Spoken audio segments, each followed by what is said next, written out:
Nasundan sila Jasmine at Agent Fernandez sa kanilang safe house, kaya napilitang tumakas sila.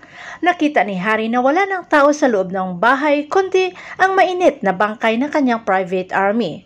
Sa gamit na nakita sa loob ng bahay ay malaki ang duda ni Harry na may koneksyon sila Aster Fields at Lavender Fields sa mga taga-Inlea.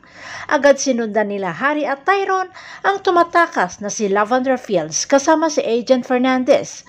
Sakay ng ilang sasakyan ay nagkaroon ng habulan. Nasundan naman nila Harry sila Jasmine at Agent Fernandez at pinaulanan ng bala ang sinasakyan nila hanggang sa wala na silang mapuntahan ni Agent Fernandez at dead end na.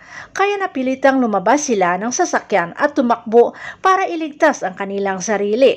Patuloy pa rin ang paghabol ng mga tauhan ni Vito sa dalawa, pero sa dami ng mga humahabol ay napilitang maghiwalay ang dalawa, Jasmine at Agent Fernandez. Nagpanglaban naman sila Harry at Agent Fernandez na napabagsak si Harry. Babarilin na sana ni Harry itong si Sandro na tumatakbo palayo pero walang bala ang baril, kaya galit na galit lalo itong si Harry. Habang si Jasmine naman ay nakaengkwentro ang isang tauhan pero kahit may baril ito ay napabagsak pa rin ni Jasmine Flores. Hinahanap ni Sandro si Jasmine pero hindi niya ito natagpuan dahil nakasalubong ang isa sa private army ni Vito na magaling makipaglaban kaya napabagsak nito si Jasmine Flores.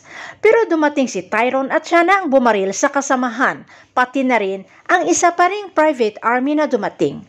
Bago tuluyan pumikit ang mga mata ni Jasmine ay mukha ni Tyrone ang nakikita na hindi niya alam kung panaginip o totoo. Samantala, dahil sa pangyayari kay Mira ay iniutos ni Aster na dumiretso na sila sa safe house paglabas ng apo sa hospital. Dahil ayon sa kay Tommy ay booking na sila.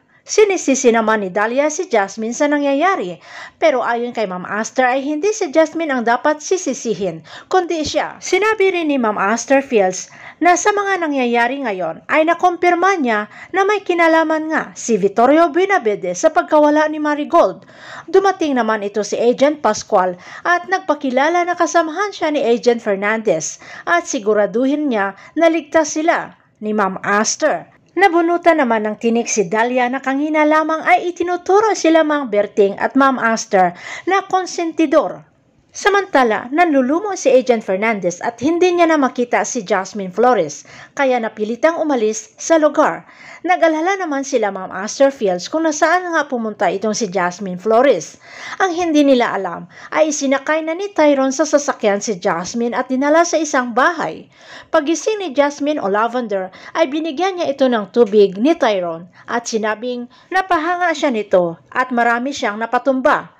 Tinanong siya ni Tyrone kung sino nga ba siya talaga itong si Lavender Fields.